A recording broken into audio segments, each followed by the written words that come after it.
Hey everybody, welcome to the Calitraveler podcast show. I'm your host, Paul.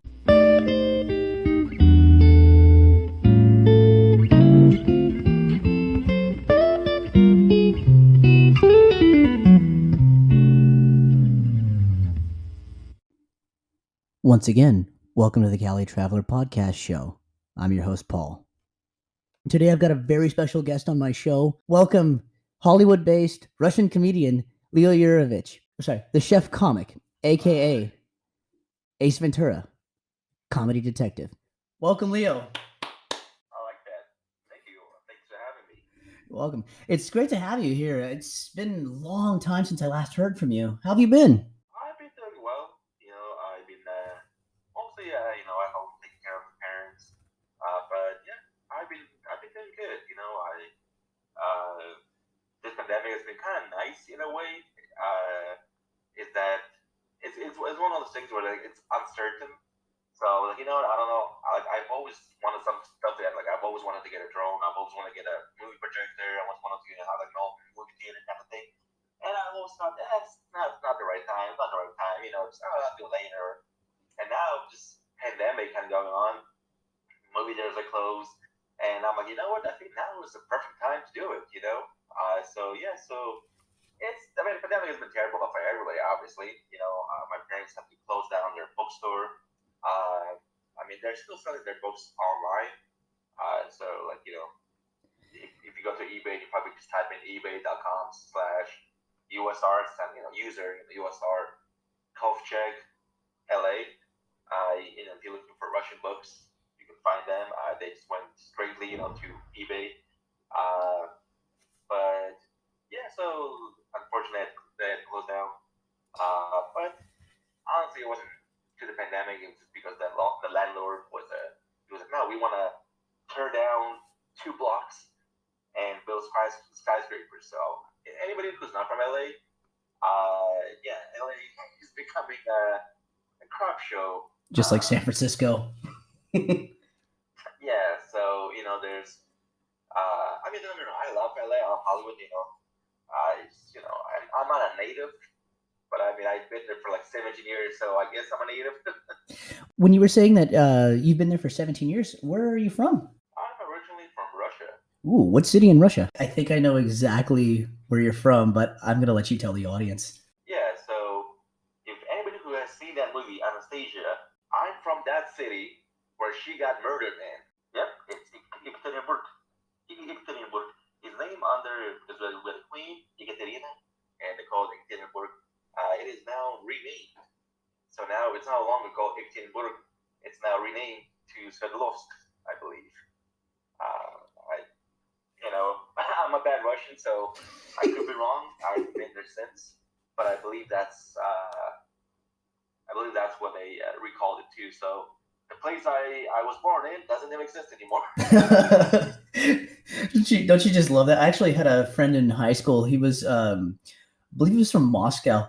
And then he was talking about how his birth certificate was from the Soviet Union. I'm like, how does it feel to be born in a country that no longer exists?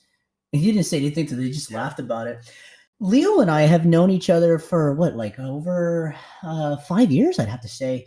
And the story of how we met was actually pretty funny. So why don't you tell the audience how you and I met? Yeah, sure. It's very actually funny. I actually found Paul on Facebook, and I was like, what the? Did somebody create another fake profile of me? Because for some reason, people love making fake profiles of me. Like, I'm not that, I don't consider myself a celebrity. Yes, I do comedy, but, it took me many years to actually call myself a comedian because, I'm just like, anybody can just call myself anything, And I checked, and then picture and the profile, it looked, I'm like, what? So this is actually a real person? So I reached out to Paul, and I said, hey, I don't know if this is weird, but we do you want to like be friends? I don't know if it's weird to want to be friends with your doppelganger, but it's like, hey, we look alike. Do you want to be friends? And Paul was like, yeah, you do. We do look alike. She's like, yeah, sure, why not? The funny part is I've actually fact that we look alike. So I've got a story very similar to this. So, well, it has to deal with Leo being my doppelganger. So this was about 4 years ago. I was in San Francisco in the inner Richmond district, and the area that we're in, where that I was walking in, is like predominantly Eastern European, mostly Russian. And I remember I was with a friend of mine. She was from Russia. There's this furniture vendor that's like out, and he's like trying to promote, and he's trying to speak to me in Russian. And I tell him in Russian, I'm like, "Нет русский," I'm not Russian. He goes and tells my friend, "Your friend is such a liar. He should be proud to be Russian." And I'm like, "How the hell can I be proud of being from somewhere that I've never even been to?" And then like, we had a meeting. Leo and we ended up finding out that we actually had a mutual friend, and that friend happens to be Phil Kemp, who's also a comedian as well. And speaking of Phil Kemp, didn't you guys do a show together? You guys did, I believe it's the Crispy Comedy Show, right? So Phil was doing Lord of the Rings, and he really wanted to, he was the character. He was like no shoes, kind of like no shirt. It's kind of like full on. And it was funny seeing him in the green room, just chilling out, constantly like eating chips, like what's up. So we kind of hang out. Super cool dude. And so we did the show together. I did Ace Ventura, Pet Detective. Yeah. Well, I try to find the jokes in everyday life. Which, speaking of comedy, where exactly did you get your start in comedy, and who are some of your favorite comedians that actually influenced you to become a comedian? Honestly, I've never wanted to be a comedian. It's not something I wanted to do. Since I was a little kid, I wanted to become a chef. That's all I wanted. So I guess those are kind of like my influences. I remember, then I started school plays, and I started doing kind of like here and there. Actually, I had to I had to die in the scene, and my inspiration to do the dying scene, I'm like, I want to die just like Jim Carrey dies in The Mask. When he's like, when he's in the mask, people are shooting at him, and he's like, "Come, Martha, I love her. Tell Scott, I love him." And he gets the Oscar. Right. So that's how I did it. That's how I portrayed it. That's how I did my death. So I based it on that scene. Then I grew up, and some of my friends were like, "Oh, check out this other comedian." And I started seeing other comedians. I'm like, "Oh, these guys are amazing."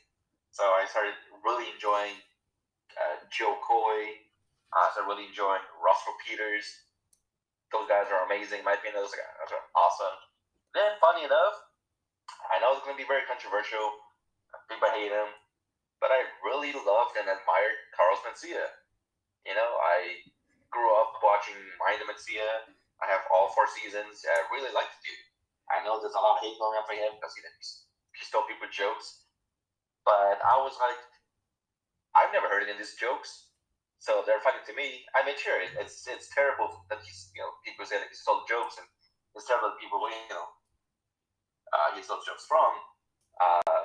But at the time of me watching them, I had no idea that he stole the jokes, so I was entertained. And then later, many years later, I found out. It's kind of like as a kid, you see a magician, he does magic tricks, and clowns do magic tricks, and then later find out, like 5-10 years later, finding out, oh, magic is not real, it's all an illusion, and those guys in costumes, they're not real either. So it's like, I mean, that sucks and all, but doesn't change that I had a good time watching it, and doesn't change good memories watching it. It doesn't change my good time seeing it. The last show that you did live before the pandemic started? The last show I did was actually an open mic night. For the people that are not aware, and how would they be aware unless some of my fans are watching? It's like, but I hosted an open mic night. Actually, the open mic night where I started at this coffee shop that's right near me.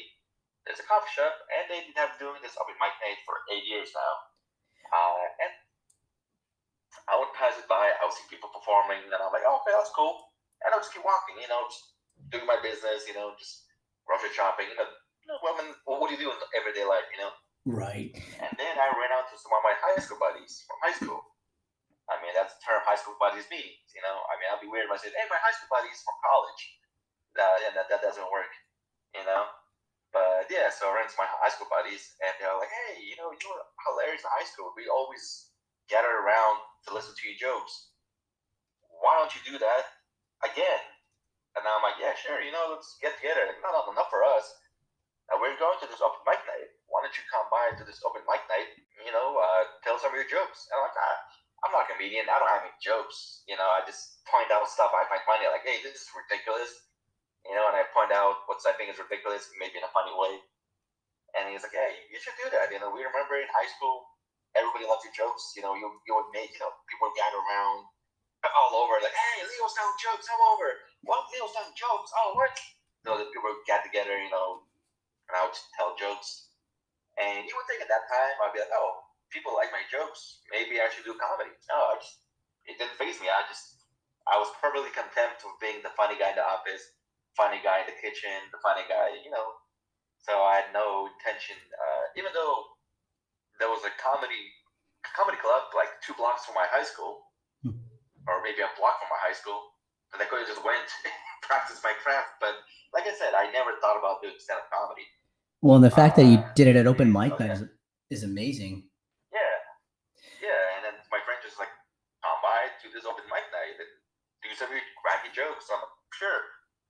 So I went there, and my very first open mic night, the very first time I'm there, there's a bunch of people, and I go onto the mic and I go, and yeah, it's starting up strong, and everybody was like shocked, like, because everybody was like, welcome the newcomer, be nice to him, he's a newcomer, Leo. And I'm like, yeah, but why all women bitch? Like, what the hell? And it's just like went full into it.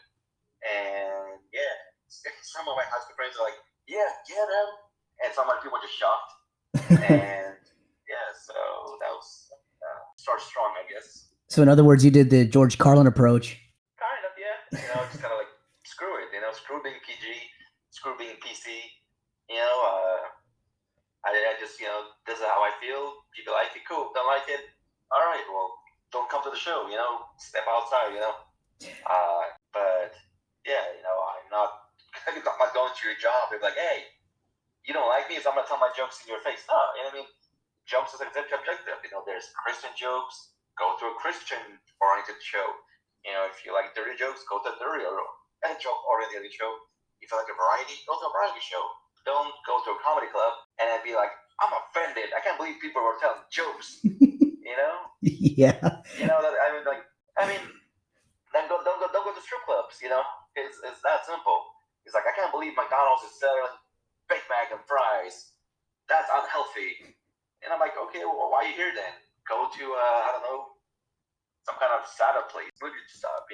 Just like, I don't go to a smoothie shop and be like, like, why don't you guys sell milkshakes? You guys should be putting milkshakes. It's like, do that. But I feel like people just like to complain. So I guess, I don't know. So, Leo, you were saying about the open mic night. Is it open mic night still open, or is it now converted to being online only? It has been converted to online only. Originally, because we didn't do it, just like when the venue shut down, the very last show that I was supposed to be at, I didn't get caught in a blizzard storm to the point where I couldn't even see where I'm supposed to be going. It's a blizzard storm. Mm. And maybe if I would have known that this is the last show we'll do for years, maybe I would have maybe suffered through it. I know I can't see 2 feet in front of my car, but let me suffer through it because it's the last show we'll do for years. But I didn't know this. I just thought, I've done this show consistently for 7 years, not for 7 years, maybe like 5 years, maybe. I've done the show consistently for 5 years, so it wouldn't be the worst thing ever if I don't go to this particular show and have my friends host it. Avoid the blizzard storm, go back home, or go back, where I came from, and come back the next week and host the next show. Soon we find out, then the whole pandemic hit, and there'll be no more shows, and there'll be no more open mic nights or venues, any kind of fun. So, a friend of mine, co-host, he actually co-hosts a show with me. His name is Trans. I think his IG is Life in a Trance, or in the life of a trance. I told him that I will never remember his Instagram name, and he's like, if you can't remember it, then too bad. So I'm like, all right. But yeah, he said, why don't we keep the show going? Because we're all about positivity. We're all about keeping people as a family kind of together, keeping them happy. So why don't we keep the show going? Keep the spirit going. Just because there's a pandemic doesn't mean people stop being creative. Just because there's a pandemic doesn't stop people from want to express themselves. So let's keep it going through Instagram. That's basically what I did. I started, not just me, but me and him, we would switch off. Sometimes I would do the whole show. Sometimes he would do the whole show. A lot of times I would do the first hour. He would do the second hour.